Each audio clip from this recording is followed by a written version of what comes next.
प्रश्न बड़े महत्वपूर्ण मुद्दे पर है। पहले कई बार इस पर बोल चुका हूँ और संस्था के भी केंद्रीय उद्देश्यों में से एक है ये मुद्दा, और सवाल भी इस पर एक नहीं कई आए हैं, तो आज लेना आवश्यक है। मैं समझता हूँ आज इस पर जो बातचीत होगी वो इस मुद्दे पर आखिरी बातचीत होनी चाहिए। कोशिश मेरी पूरी रहेगी कि इतनी स्पष्टता आ जाए कि इसके बाद इसमें किसी तरह का संदेह शेष न रहे। तो पूछने वाले हैं, पहले हैं पंडित जीतमल ज्योतिषी। इन्होंने ट्विटर पर एक नहीं 2 बार एक ही प्रश्न पूछा है, तो इनका प्रश्न मैं पढ़े देता हूँ। मेरा ऐसा तर्क है कि मांसाहार शाकाहार दोनों ही प्रकृति के संतुलन हेतु आवश्यक हैं। आप कल्पना करें कि अगर पूरी मानव जाति शाकाहारी हो गई तो पानी में मछलियाँ कितनी ज़्यादा हो जाएंगी और गांव शहर में सूअर बकरे बकरी कितने ज़्यादा हो जाएंगे, कल्पना करना मुश्किल है। पंडित जीतमल ज्योतिषी, जिन्होंने ट्विटर पर ये प्रश्न भेजा है, और बिल्कुल इसी भाव से प्रश्न भेजा है यूट्यूब पर। उन्होंने अपना नाम पूरा नहीं लिखा है, नाम की जगह बस ERJ लिखा है। कह रहे हैं प्रकृति के चक्र का ये हिस्सा है कि हम जानवरों को मारें इत्यादि। और आगे कह रहे हैं कि you said climate change is being caused by non-veg food consumption, but sir, it is not because of killing animals, but it is because of harmful gases. उसके आगे इन्होंने जो बात कही है वो बिल्कुल वही है जो जीतमल ज्योतिषी जी बोल रहे हैं। कह रहे हैं, have you ever imagined how earth gonna look like if everyone becomes vegetarian? It will become Mars. कह रहे हैं मार्स ग्रह जैसी हो जाएगी पृथ्वी अगर हर कोई शाकाहारी हो गया। No plants and no trees will be left on this planet and no oxygen as well, so we have to be non vegetarian and flesh eaters. फिर आगे इन्होंने मुझे एक सलाह भी दी है, और सलाह है कि you should talk logically and scientifically just like doctor Zakir Naik. पृथ्वी पर जो ज़मीन का क्षेत्र है उसमें से करीब आधे पर खेती होती है। ये जिस भाग पर खेती होती है हम उसके बारे में 2-4 चीज़ें समझते हैं, और बहुत रोचक बात है, बहुत ध्यान से सुनिएगा। ये सोच के इधर उधर मत हो जाइएगा कि ये तो भूगोल पढ़ाने लग गए, विज्ञान पढ़ाने लग गए। नहीं, अगर आगे तक चलेंगे तो आपका इसमें इंटरेस्ट, आपकी रुचि पूरी बनी रहेगी। जानते हो, धरती के जिस भाग पर खेती होती है उसका कितना हिस्सा इंसानों के खाने के लिए अन्न उपजाने में इस्तेमाल होता है? अपने सवाल को आसान बनाए देता हूँ। मान लो धरती पर कुल 100 वर्ग मीटर क्षेत्र है, 100 स्क्वायर मीटर एरिया है जिस पर खेती होती है, मान लो।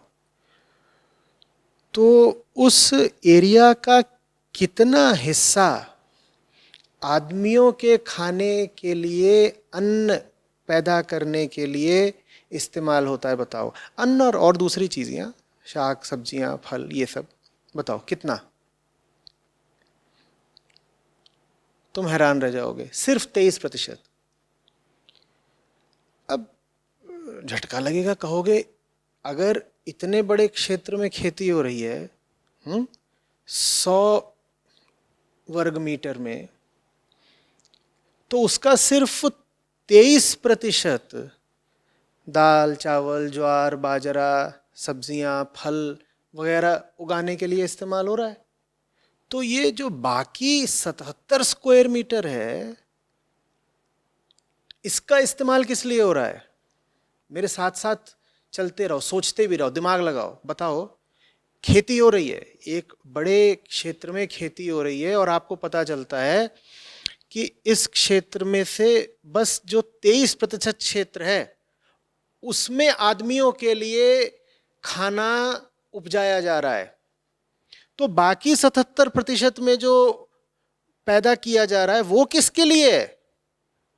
वो किसके लिए है? वो जानवरों के लिए है। कौन से जानवर? जिनको तुम मार के खाते हो। कुल जमीन जिस पर आदमी अन्न की पैदावार कर रहा है उसका 77% मांसाहार के लिए कटने वाले जानवरों को भोजन देने के लिए इस्तेमाल होता है। मतलब यह है कि इंसान इतने ज्यादा जानवर काट के खा रहा है कि 3/4 से ज्यादा खेती सिर्फ और सिर्फ उन जानवरों को अन्न देने के लिए होती है। भाई आपको भैंस काट के खानी है, आपको बकरा काट के खाना है, आपको मुर्गे काटने हैं, आपको भेड़ काटनी है, आपको गाय काटनी है, आपको सूअर काटने हैं, दुनिया भर के जानवर आपको काट काट के खाने हैं। और आपको लगता है कि मैंने तो जानवर खाया है। नहीं साहब, आपने जानवर नहीं खाया है। वो जो जानवर है उसको आप खा सकें इसके लिए पहले उस जानवर ने न जाने कितना अन्न खाया है। ये बात आपको समझ में नहीं आती। लोग कहते हैं देखो मैं घास पात नहीं खा रहा, मैं अगर घास पात खाऊंगा तो पेड़ कटेंगे, मैं तो इसीलिए जानवर को खा लेता हूं। और उस जानवर ने क्या खाया है? वो जानवर अपने आप ही बड़ा हो गया। और अगर आप 1 किलो अन्न खाते हैं तो आप बस 1 किलो अन्न खाते हैं। आपने कुछ खा लिया, दाल खा लिया, आपने चावल खा लिया, आपने गेहूं खा लिया, आपने कुछ खा लिया अपनी पसंद का। और कितना खाया आपने? 1 किलो। अब 1 किलो खाया तो 1 ही किलो खाया। लेकिन अगर आपने 1 किलो मांस खाया तो जानते हो उसके लिए तुमने कितना अन्न खाया? 1 किलो मांस खाने के लिए तुम 10 से 20 किलो अन्न पहले उस जानवर को खिलाते हो। जब जानवर 10 से 20 किलो दाना खाता है तब उसका 1 किलो मांस तैयार होता है। बात कुछ समझ में आ रही है? तो जानवर को खाने वाले कृपया ये ना सोचें कि वो पेड़ों को बचा रहे हैं। अगर तुमने, दोहरा रहा हूं, अगर तुमने दाल चावल खाया होता 1 किलो तो 1 ही किलो खाया। लेकिन अगर तुमने 1 किलो मांस खा लिया तो वो 1 किलो मांस अपने शरीर में पैदा करने के लिए उस जानवर ने पहले 10 से 20 किलो दाना खाया था, उसको इतना खिलाया गया था, तब जाकर के उसका मांस पैदा हुआ था। और मांस ही नहीं, उस जानवर को बड़ा करने के लिए उस पर पानी की भी बहुत खपत हुई थी। और दुनिया में इस वक्त पानी की भी बहुत कमी है। तो आपके सामने मांस आता है, आप सोचते हो सिर्फ मांस है। वो मांस नहीं है, बहुत ज्यादा संसाधन लगे हैं तब वो 1 किलो मांस तैयार हुआ है। और उतने संसाधनों में न जाने कितने गरीबों का पेट भर जाता। इससे अब हम बात थोड़ा आगे बढ़ा लेते हैं। जानते हो ये जो 77% एरिया इस्तेमाल हो रहा है जानवरों को मांस के लिए खिलाने के लिए, उससे आपकी कैलोरी की कुल आपूर्ति कितनी होती है? 18% बस। जानते हो उससे आपके प्रोटीन की कुल आपूर्ति कितनी होती है? 37% बस। उलझ तो नहीं रहे हो आंकड़ों में? मैं बहुत ज्यादा प्रतिशत वगैरह तो नहीं उछाल रहा हूं। देखो ये मेज है, ये मेज है, समझ लो इस पे 3/4 से भी ज्यादा क्षेत्र में क्या उगाया जा रहा है? भैंसों के लिए, बकरों के लिए, सुअरों के लिए, और पश्चिम में गायें बहुत काट के खाई जाती हैं, उनके लिए दाना उगाया जा रहा है कि इस दाने से उन जानवरों को खिलाएंगे ताकि फिर ला करके हम उनको काटें, ताकि मांसाहारी लोग मजे से स्वाद ले सकें मांस का। और जितने दुनिया के शाकाहारी हैं वो बाकी जो 1/4 से कम माल है उसमें अपना काम चलाए ले रहे हैं, बल्कि उससे शाकाहारियों का ही नहीं, उससे मांसाहारियों का भी चल रहा है, क्योंकि मांसाहारी सिर्फ मांस थोड़ी खाते हैं, मांस के साथ तंदूरी भी तो चल रहा है, रोटी। ये जो लेकिन 77% क्षेत्र है, इससे पूरी दुनिया को जो प्रोटीन मिल रहा है उसकी सिर्फ 37% सप्लाई हो रही है। हम कहते हैं ना बार बार कि मांस खाओ प्रोटीन के लिए, नहीं साहब, इतना सारा क्षेत्र लग रहा है कृषि का, कृषि योग्य भूमि का मांस उपजाने के लिए, और उससे प्रोटीन कुल कितना मिल रहा है? 37%। माने 63% प्रोटीन आ कहां से रहा है? वो दालों से और चावलों से ही आ रहा है, जबकि उनको तुमने जमीन बहुत कम दी है, उनको तुमने इतनी कम जमीन दी है, फिर भी 63% दुनिया के प्रोटीन की आपूर्ति वही कर रहे हैं। और प्रोटीन तो प्रोटीन, दुनिया के 82% कैलोरी की ऊर्जा जिससे तुम काम करते हो, दुनिया की 82% ऊर्जा की आपूर्ति हो रही है वो जो दाल चावल तुम खा रहे हो उससे, और बड़े स्वाद के साथ, और बड़ी ऊंची ऊंची मेडिकल बातों के साथ कि देखिए साहब मांस खाएंगे तो एनर्जी आएगी और प्रोटीन आएगा, कैलोरी आएगा। ये जो तुम मांस खाते हो इससे तुम्हें प्रोटीन भी बहुत कम मिल रहा है और तुम्हें कैलोरी भी बहुत कम मिल रही है।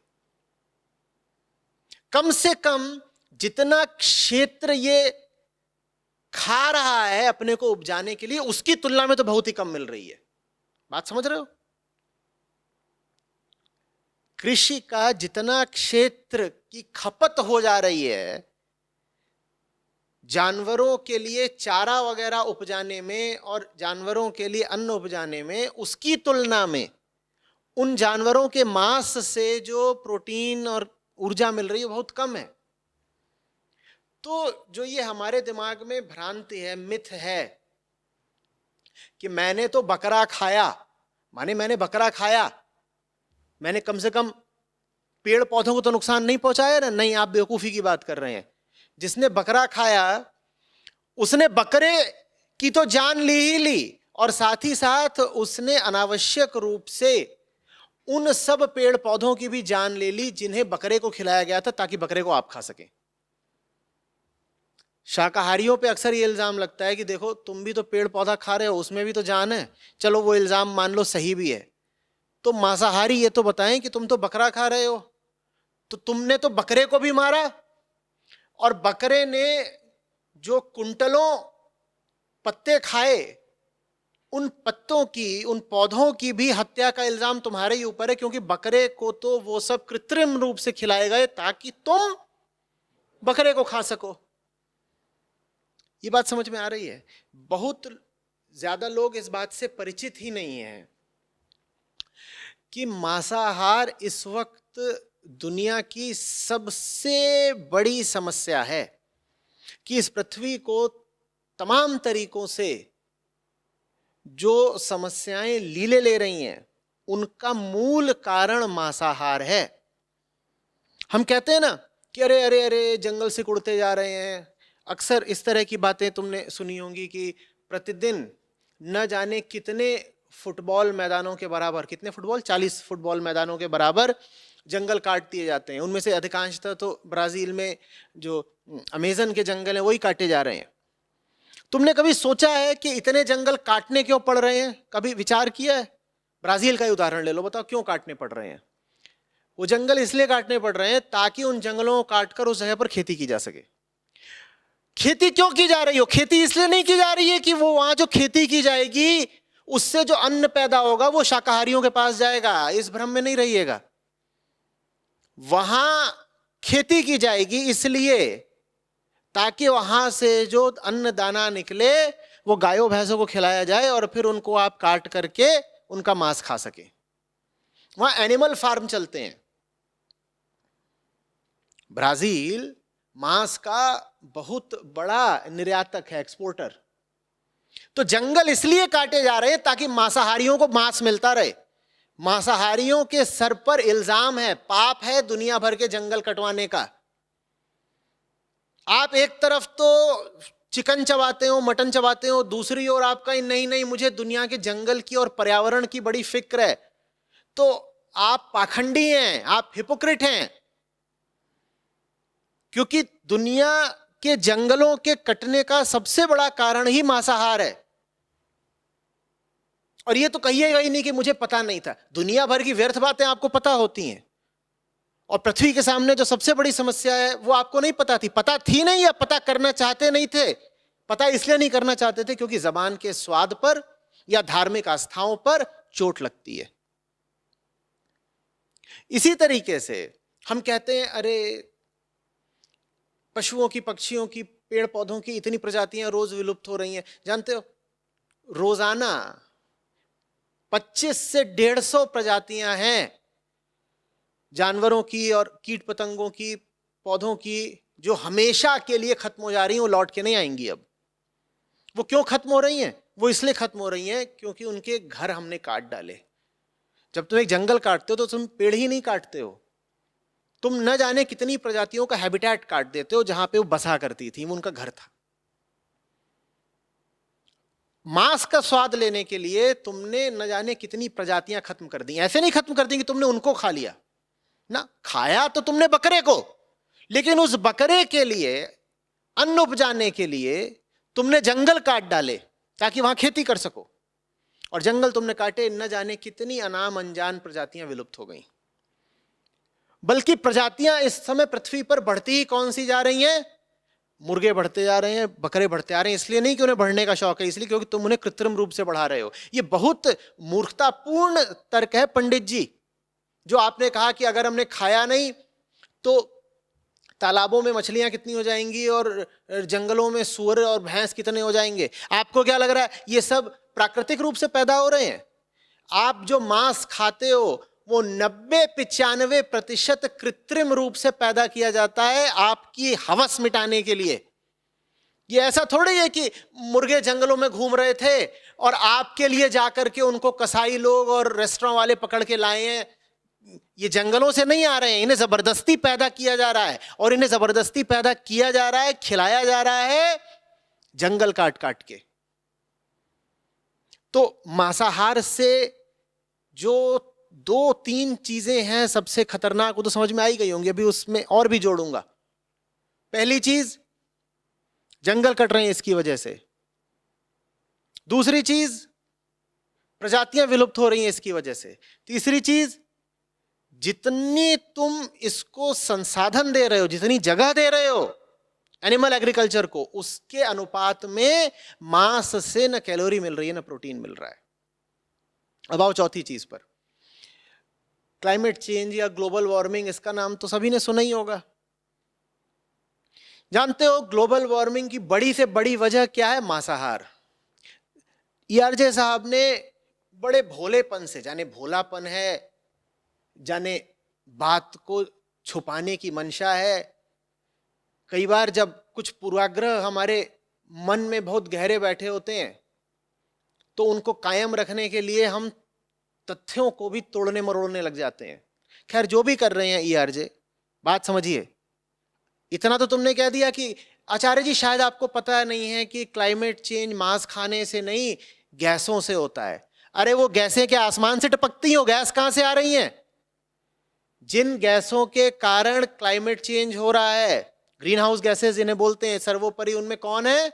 मीथेन है, फिर कार्बन डाइऑक्साइड है, उसके बाद वाटर वेपर है, और तमाम अन्य गैसेस हैं। पर सबसे ज्यादा जो उत्तरदायी है गैस ग्रीन हाउस इफेक्ट के लिए पृथ्वी पर, वो है इस वक्त कार्बन डाइऑक्साइड।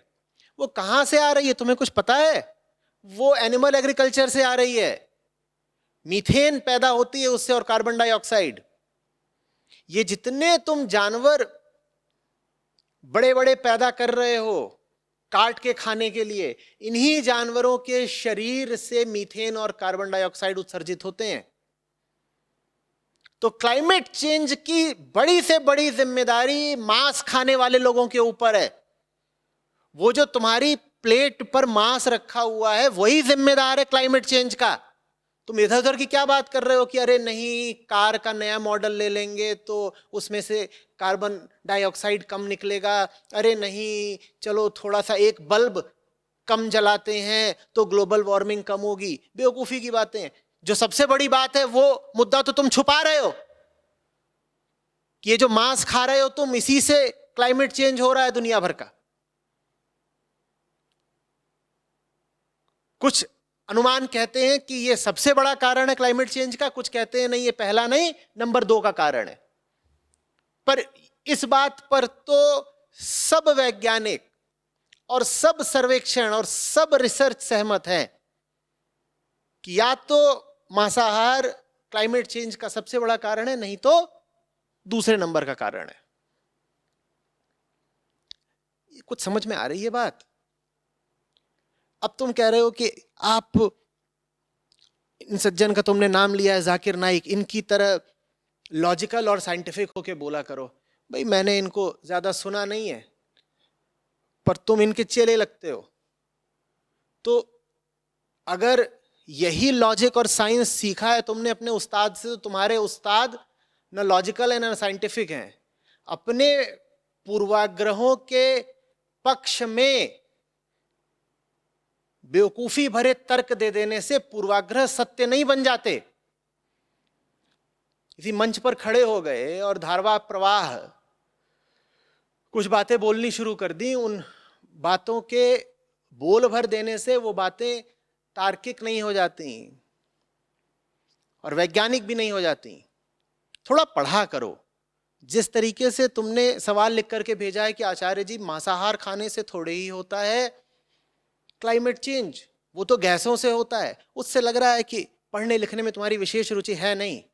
पढ़ा करो। और YouTube पर इस तरह का भद्दा प्रचार करने वाले उस्तादों से जरा बच के रहा करो। देख लिया करो कि उनकी रुचि सत्य में है या अपनी धारणाओं, मान्यताओं और पूर्वाग्रहों का प्रचार प्रसार करने में। सच के प्रति प्रेम एक बात होती है और आपकी जो मान्यता है या जो आइडियोलॉजी है उसके पक्ष में आप नए नए तरीके के जोरदार तर्क गढ़ें, वो बिल्कुल दूसरी बात होती है। तो किसको सुन रहे हो तुम, इस बात को लेकर के सतर्क रहा करो। और पंडित जीतमल ज्योतिषी जी, आपका तो कहना ही क्या कि अगर हमने मछलियां नहीं मारी तो समंदर में मछलियां इतनी हो जाएंगी कि पानी से कूद कूद कर बीच पर पड़ी होंगी। बिल्कुल क्या बुद्धि चलाई है। तो जिन जगहों पर अभी आदमी के पवित्र कदम नहीं पड़े हैं उन जगहों पर तो मछलियों को बड़ी तकलीफ हो जाती होगी, उनके घर में रहने की जगह ही कम पड़ जाती होगी। जानते हो तुम इतनी मछलियां खाते हो कि उसकी वजह से सिर्फ वही मछलियां विलुप्त नहीं हो रही जिनको तुम खाते हो, न जाने कितनी ऐसी प्रजातियां विलुप्त हो रही हैं जो बेचारी जालों में इसलिए फंस जाती हैं। अब तो मैकेनाइज्ड फिशिंग होती है ना, ऐसा तो है नहीं कि मछुआरे जाकर के जाल फेंक रहे हैं।